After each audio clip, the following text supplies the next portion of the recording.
Hey, welcome back to Unschooled Theology. I'm one of your hosts, Derek. With me is the other host here, Evan. Hello, sir. Hey, how we doing, good sir? Not too bad. All right, let's get into it. We're talking day three of creation. Just as a reminder for people, the key principle of our examination of creation here is the idea of things being brought from chaos into God's order. So we just want to remember that. And real quick, I will read Genesis 1 9 through 13. And God said, "Let the waters under the heavens be gathered into one place, and let the dry land appear." And it was so. God called the dry land earth, and the waters that were gathered together he called seas. And God saw that it was good. And God said, "Let the earth sprout vegetation, plants yielding seed, and fruit trees bearing fruit, in which is their seed, each according to its kind on the earth." And it was so. The earth brought forth vegetation, plants yielding seed according to their own kinds, and trees bearing fruit in which is their seed, each according to its kind. And God saw that it was good. And there was evening, and there was morning, the third day. All right, so this is a rather significant day in creating order. We see a continuation of sorting here, of sorts, and actually, as I read that, I'm reminded now that even in my own notes, actually, for this episode, I hadn't quite captured what I wanted to say about the vegetation. So we'll get to that in a moment here. We'll get But to that. so starting out here, we see this sorting of water separating from land. Now, it should be noted, right? Previously in day two, we see the separation of, well, in day one, we see sort of a separation of the light, the spiritual lightness from the heavenly darkness. Then we see the waters, which are those sort of the edges of a thing, is what those represent. Even those are separated. And now we shift our focus. We're going away from the heavens and now focusing on the earth. And that's because we're earth-based, right? Uh, we don't know. Perhaps in the heavenly realm, God is doing, further creative work up there, Yeah. at this It's time as working in the well. attic. Yeah, but we don't need to know that because we're here on the earth. So yeah, I just want to be clear that it could look in a sense like, well, and then God was done with the spiritual realm. That was it. That was everything he needed to do. And that may not be the case, right? We don't know. We don't know what he's got going on up there. Well, Because if we wanted to take the, I suppose, maybe antagonistic side of saying that there is further elements of the story that we're not told. I mean, think of Christ saying, "I go to prepare a place for you." right, right. Yeah. The idea of there needing to be certain preparation, or maybe he waited that long. He was just like, "You're Yeah. finally ready to potentially see. Yeah. I better go get working on it." I don't know, but Yeah, or if we look at the story of Job, we see, the idea of things going on in the heavenly realm, yeah, in the divine realm too. So yeah, it's there could be more going on there, but as earthbound creatures ourselves, here's the part of the story that, at least for now, we need to know. there's Right. significance to us. Yeah. Right. And so it's important here, I think, what the idea of water and land really represent, because that's the real takeaway, at least from the first portion of this. And that water, as we talked about a little bit the previous episode, it's symbolic of instability. Even more so, we could say it's symbolic of change, of turmoil. It's constantly moving, it's constantly becoming something new, it's constantly changing. You can't And it's unknown. exactly, yeah, it's unknown as well. It is chaos, right? Remember, we had everything water Yeah. at the beginning here. So Yeah. that is just prior to day one, if you will, or on day one, I guess, depending on how you want to look at where exactly verse two falls. But everything was water, everything was chaotic. There's an element of the waters that is chaotic. And it's important to understand God creating a space, for order. Well, you can't build on top of water, right? We know this. Water makes for a very poor foundation. You want to try and build a skyscraper, you really can't do that on top of water, right? Yeah. Yeah. And so that's what land really is symbolic of. Land is the idea of solidity, right? And unchangingness, or at least the way it's changed is it's very clearly done with intention. Now, I understand erosion is something that exists, and obviously we're aware of this all now. I mean, we understand that, but this is just, roughly speaking. Well, and stability is in a matter of time frame. Right. Right. That's I mean, really, Right. it's if you were to take a modern astronomer's approach to time scales, it's like, well, the Earth is a blip on the radar, and it's all going to be destroyed anyways. It's like, well, yeah, but for all intents and purposes and functions here, it is established, and as a Christian, we would contend that there is potentially something beyond that's a firm dry land that we could potentially land on as well, regardless of what sort of physical things are going on within the universe. Right. But in the idea of the creation of the heavens and the earth, when it comes to the earth, land is as solid as you can get. Land is considered the stability. Yeah, it represents stability. It represents something that you can build upon. Exactly. It's as stable as we can have, right? Yeah. Yeah. And to that end, we should be clear, it's not the opposite of water, right? The opposite of the waters is like the waters of heavens, right? The opposite of earth is the heavens. Water's sort of in between the two. They both have their waters, but the opposites are the heavens and the earth. So I guess my point here is that the land, while it is solid and the waters are changing, they're not exactly opposites of each other. Yes, this is again where we run into a translation issue, where if you want to look at this as accurately as possible, the term in God, where what is it?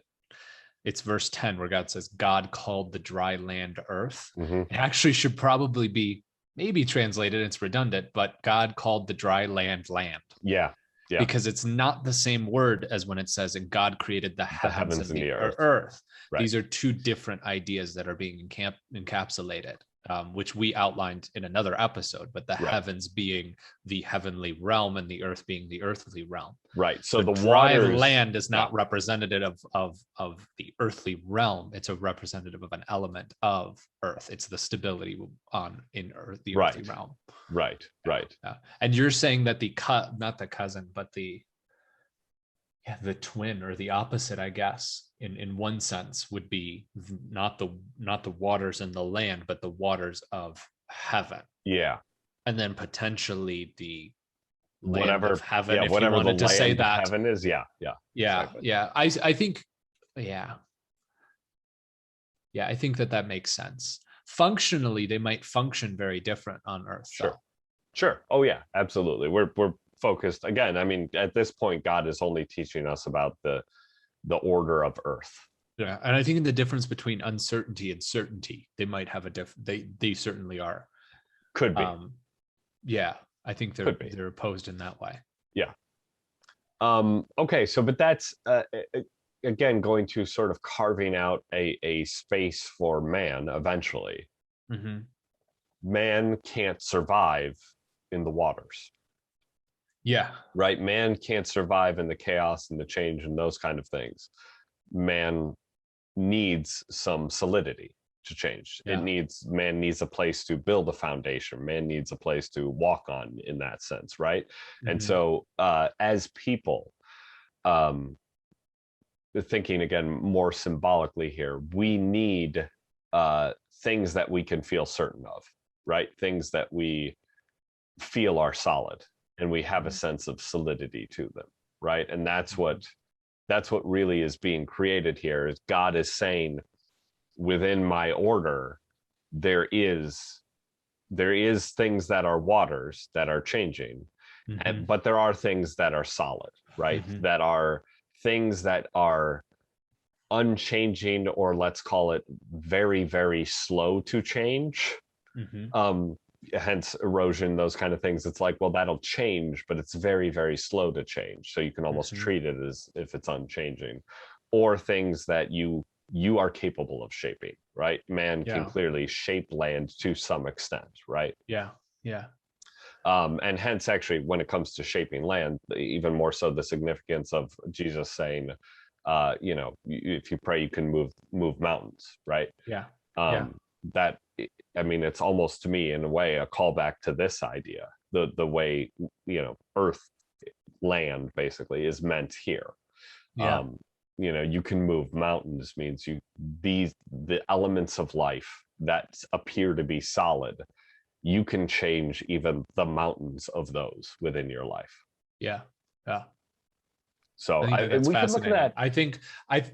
We could look at that honestly as even, I mean, you could take that approach or interpret that verse and whatnot to even think of it as like approaching a mental health or something, right? I mean, we might look at it and say, well, this or that thing, depression or whatever, it's a mountain in our life. It's solid. It's there. It's going to be there. It's always going to be there. And God is saying, no, even that thing you can move. That thing that you consider to be solid and stuck within you, even that mountain can be malleable. Moved. Yeah.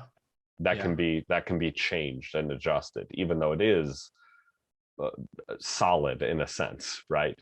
Yeah, this is interesting. So I mean, that furthers this idea that the dry land not only is a sense of stability upon which something that can be built, but it is malleable to both, humanity. Yeah. It is, but well, it's both, but it's both. It is malleable to humanity. So we're able to interact with it and adjust it and change it based on our intentions. That's interesting. So that's the realm in which we're able to do that. Right. Yeah. And so that's part of what God's telling us about his order here, right? Is that there's this element of malleable solidity, if you will. This is I think, let me not extend this idea. Let me take a slight sidestep to where it says, let the waters under the heavens be gathered into one place and let the dry land appear. I think it's very significant that it, I mean, because again, I always think of different options that could have been taken here. Well, it could have been that just dry land was made. Right. I mean, salt water doesn't function much for humanity. There's not really a fundamental use for it. So it could be that we say that, well, it's all gone. And it could be that the land emerges out of the waters. That's not the wording. That's not what's being expressed. It's that the unknown is being removed and gathered into a particular place so that the dry land is there. It's not that the dry land comes up. Right. Which is an interesting way to word this. It makes me think that there's what's being expressed is that there is a function or within a ordered world for water to exist within a context and a place, so that instability is not to be eradicated entirely, but it is meant to be relegated to a particular place. That's interesting to me. Yes, it is. But at the same time, too, your point about it emerging from the waters, if we go again to the idea of ancient people, right, seeing in these other ancient myths, seeing water as being the things being created out of the water, right? This is a rejection of that again. You're referencing the Illumination. Yes. I think the Sumerian ones and I don't know if the Egyptian other one Near does Eastern too, but myths. Several of the other Near Eastern creation myths, it's often water is like the raw material of creation. Yeah. And here again, we see the idea of, no, it's not the raw material. It's a clearing away of water. It's gathered into one place and it's something else entirely. Yeah. Right? Land is not created out of water. No, it's a separate thing in a way. Yeah. It's a distinction. The only other point I want to make real quick is that at the very end of this, because we're probably going on soon from this section, is it says, and God saw that it was good. He doesn't say that. He didn't say that in our last episode related to the expanses from the, created between the waters. Yeah, I think it's a good point. We did not, It's significant that at this point, and that God then begins to say that, and it was good. It's interesting, the Right. establishment of the stability. If Mhm. we were to reference last week, he was talking about how we talked about how he's creating an expanse and a place Mhm. for an empty place for creation to take place. And how could that be good? It's just empty, Exactly, right? exactly. And this is actually the beginning of the everything else. Everything before that was, there's a separation that's going Mhm. on. This is the actual act of creating, is establishing a place for the creation to sit upon. Right. And that, I think it's interesting that that gets the check of it was, and this was Yeah. good. Yep. You Yep. know, It the gets the other sign one off. doesn't actually necessarily get the check of the sign off or something like that. Which is interesting. Yeah. No, I think definitely. worth Definitely. sitting on. Yeah. Yeah. It's worth thinking about for sure. Okay. So then we look at the second part of this day, which is where we get vegetation. Um, and I want to focus here on the importance that it was talking about with seeds. Mm-hmm. Seeds and the replication of things according to their kind. Mm-hmm. And this, I think, is important because, first of all, there's a cyclical element to it, but we're going to get more into that in day 4 because that's Mm-hmm. really the highlight of the cyclical nature of things. What's important here is that things reproduce things according to their kind. Their kind, yeah. Yeah, it's not that the seed produces something brand new. It produces the thing that it came from. Yeah, yeah. If we're before we get into the meaning of that, if we're talking about Yeah. the significance of presentation of a story, um, going back to your English classes in 10th and 11th grade, what's one of the important elements of literature is repetition. Mm-hmm. And you see, in a verse 11, each according to its kind, and then going into verse 12, it says each yielding seeds according to their own kinds, and again each according to its kind. Mm-hmm. So it said 3 times in the course of 2 verses that exact phrase, each according to its kind. So it would make one say, okay, well, that must be very significant. Usually. Yeah. Usually. Yeah. Yeah. The message is coming across pretty clearly. Yeah. And the point of that is within God's order, because we're talking about God's order here, Mm-hmm. is that there are things that are different from other things, and they're meant to be different from other things. Mm-hmm. So there is an idea of hybridity, chimeras, these things that are part one thing and part another thing and mixed Mm-hmm. together. And there's sort of a place for that. We'll get to it a little bit in a couple days down the road. But what God is establishing here is that first and foremost, things are their own thing and shouldn't be treated as something else or expected to be something else. No, you expect the seed of that fruit to produce that fruit. Mm-hmm. Don't expect the seed of that fruit to produce a different fruit. Mm-hmm. Don't expect it to produce a mix of 2 fruits. No, it from that fruit, you get the seed that produces that same fruit. So a thing is a thing, and don't expect it to be something different. Don't force it to be something different. Let things be the things that they are. Yeah. In other words, creation is meant to have these different components to each other, and it's not like creation is meant for all these things to eventually meld and become one uniform, I don't know, gray mass, right? It's like, no, it's meant to have these different components that stay separate from each other. Yeah. Yeah. There's a lot buried within there. Is that melding is what maybe, again, I know we keep coming back to the waters, but that is what the waters are. Right. That's chaos. I mean, that is unknown, that is instability. What is being established here after the land is predictability. Mm-hmm. If you plant a particular seed, you know what that thing will become. Mm-hmm. And predictability is not very evident in any of the passages leading up to this. Even before the dry land is stability. And then so one element of predictability is that you won't sink in. But this is predictability over the course of a time span. So you know what will grow from one thing. And then, as again, this has the sign off, God saw that it was good. And so Yes. predictability is an Yes. important element of our existence, of bringing humanity into order, is establishing something that is predictable. And I And think that you know that's what? really important. This is an And maybe, idea. Let's highlight it right now. This is an idea that I see in the pattern of all 6 days of actual creation here. mhm, So since you're talking about predictability, let's highlight it real quick here. A of lot of course. people separate days 1 through 3 and then 4 through 6 as different things. Mhm. And I think there is some sense to that. But we could make a case too. I think that the divisions is actually threefold, Mhm. because days 1 for 2, you have sort of this act of separation, right? Mhm. Mhm. Really culminating in the creation of the space, right?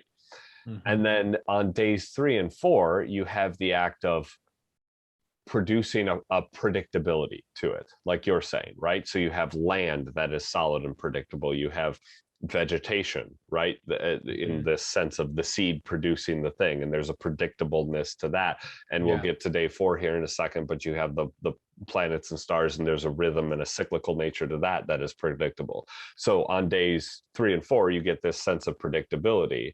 And then in days 5 and 6, you get, okay, now life. Mhm. That's what you get added on those days. So it's sort of this clearing of space, creating a rhythmic, predictable thing, those things which sort of lack the life element. And then you bring Yeah. in life, which Mhm. is actually, that part becomes sort of unpredictable again, Unpredictable because and that's engages with it. yeah. Yeah. Yeah, there's an element of predictability, but there's an element of unpredictability to life as well. Mhm. But yeah, that's, you could look at the days of creation split up into 2 day chunks rather than 3 day chunks, if you sort of Mhm. looked at those being the themes across the days.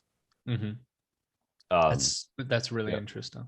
yeah, This predictability thing, I mean, each according to its kind. The two, your idea of things not amalgamating into some sort of unified mass, without distinction, mhm. I think is so important, because that means in order to have predictability, you have to have distinction.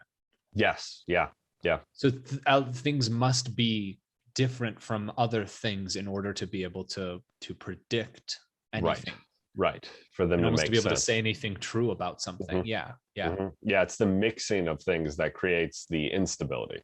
Yeah, yeah. There's, well, yeah.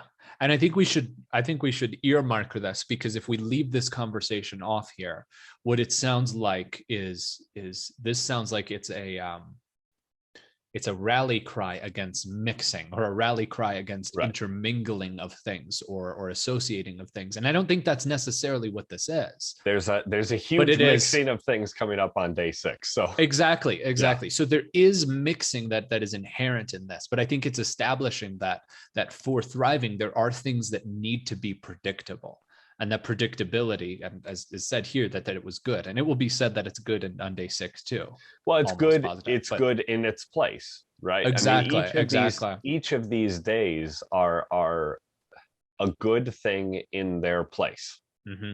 right? Hmm. And even if we go to the beginning of this verse, right, where the land is separated from the waters, Hmm. it's not that the waters are dried up, it's Hmm. that they are in their place, and then the land Yes, is in its place, right? And it's yes, good for the land to be where it is and not where the waters are, and it's good for the waters exactly, to be where they are, not the land where it is. So exactly. each thing sort of is meant to have their home, and they're good within that home. And their element of um that, yeah. so yeah, so in a sense, it is important, I guess, by putting the idea of the seeds, right, and the each according to its kind first, before we get into where we will see, I think, some element of mixing, Hmm. particularly with humanity, and that will come even more in chapter 2 here, Genesis. um, by putting that first, I think it's helping us to understand, as humans, our default, if we don't know whether or not something should mix, don't, right? Don't try to create the human chimp hybrid.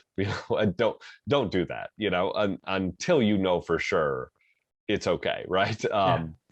But the You just default went is that straight into it there. I did. You I didn't did. hold back on any sort of like I did. Uh, don't cross a pea with a butternut squash. yeah. It was like, no, No, we're gonna go we'll go right in. don't do the Um, grapple or something like that. yeah, yeah.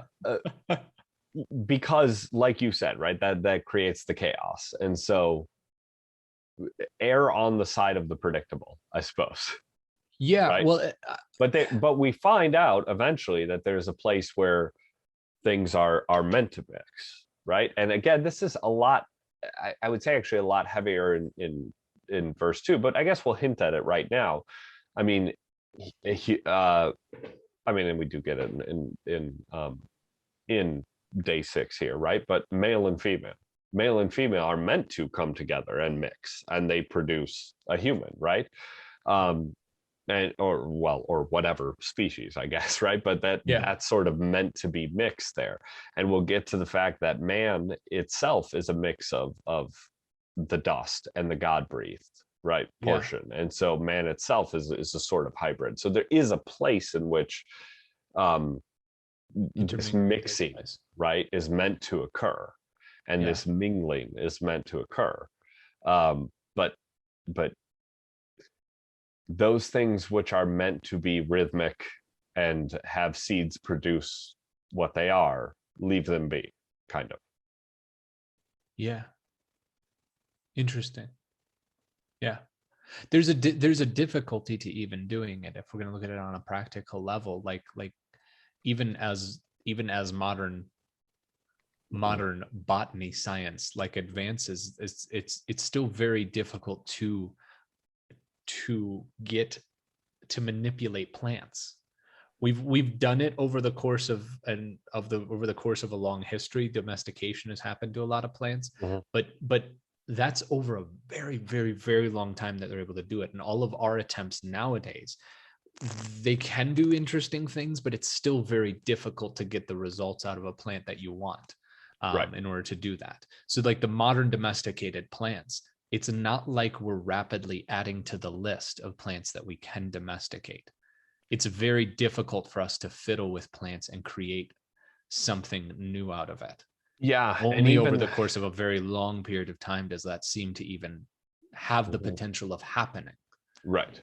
So Right. there's also, I mean, there's a cautionary element to this of don't do that, but there's also uh, a very practical element of this is the way the world is. Now Yes. that sounds Yeah, very yeah. that sounds very rigid, and that's not what I'm intending to say. Um, I mean, it might be a little bit of what I'm intending to say, that there are things that are not very practical for us to fiddle with, Right. that it Right. is hard to make something produce something different of its kind, and there's some futility to it. And risk associated with it. Yes, that's the cautionary element. Yeah. So the cautionary element is be careful what you end up creating. Right. The futility element is you might not even be able to do it. Yeah, it's a waste of your time. Exactly. Right. Exactly. So the Right. things that are established, and there are other things that are malleable in your world. I mean, we talked about last week the Christ's or was it no, that was this verse, Yeah. was Christ being the moving of mountains. So it's like there are things that are malleable to humanity, Yes. but be Yes. cautious of what isn't malleable to you, because you might at the best just waste your time, or at worst you might create something worse. Yes, yes, for sure. And actually, I would say even just from like an approach to life, a sort of a worldview standpoint or whatever, understand that things are their own things, right? Like it's going to be easier for you in life if you walk around Mhm. expecting the apple seed to produce an apple and not an orange, Yeah, right? And there's a lot of people who just go around trying to get oranges from apple seeds, you know? yeah, yeah, yeah, there we And go, that's a that t-shirt idea. yeah, that hints at your futility thing, you know, as well. But it's almost like it's not even just like practically what we do with our hands that matters, but it's also about just your mindset, right, and your approach to life and your expectations of life. Yeah. and Yeah. of If you put people a around you particular and all of seed in the that. ground, why are you expecting to get anything else? Right. You know, Right. that's a very practical lesson that anybody could take Yeah. of pay attention to what seeds you are putting in the ground, because you're going to reap whatever comes of those. Yes. Yes. All right. So in summary, as we've been doing here, what has been brought from darkness into light? What have we learned about God's order? Um, and I would say going to the land first, there is a sense of there is a sense of stability we might have. It's a malleable stability, but it's malleable by us, and it is very, very slow to change, if even changing at all. And then the other one is the vegetation, which we said is about the idea that a thing is a thing, right? Um, and actually, one final thing I want to add to our sort of mix here about God's order. One thing we learned on this day is it's interesting that he would pair these two, the land and the vegetation. Yeah. And what's important, I think, about that is that it demonstrates to us that things exist for the sake of other things, right? Mm-hmm. The land doesn't exist on its own. The vegetation doesn't exist on its own. They work together, right? Mm-hmm. And that to me highlights another lesson here of God's creation, is that there's an interconnectedness to it all. Mm-hmm. There is no, like, hermit element of creation. It's all works together. So it's not, Mm-hmm. it can't be siloed into its own area.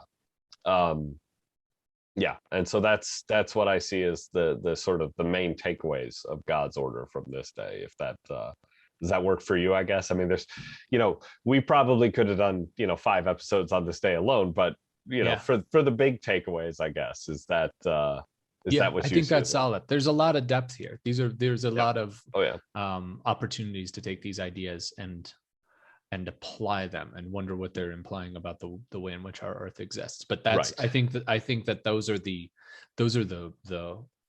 high level concepts that you can carry away, at least Yes. with this Yeah. reading. Yeah. And these ideas too, we should say, um, so this idea, right, of a thing being a thing, or the Mm-hmm. interconnectedness of nature too, these are ideas that we'll return to as we continue through this early portion of Genesis, as well as then when we get into the rest of the Old Testament as a whole, because these are ideas about God's order. And we're going to take a look at what happens in all of these things when people attempt to order things in different ways. I guess that's much of what we'll see actually throughout the Old Testament. So these ideas, while we bring them up here and mention them and talk about them, just know they're going to come up again, right? Yeah. People who didn't learn the lesson that's being taught on these days. So with that, we'll be back next time with day 4, and be sure to follow us wherever you can, comment wherever you can, review wherever you can, like, subscribe, all that kind of stuff. And yeah, we'll see you next time for day 4.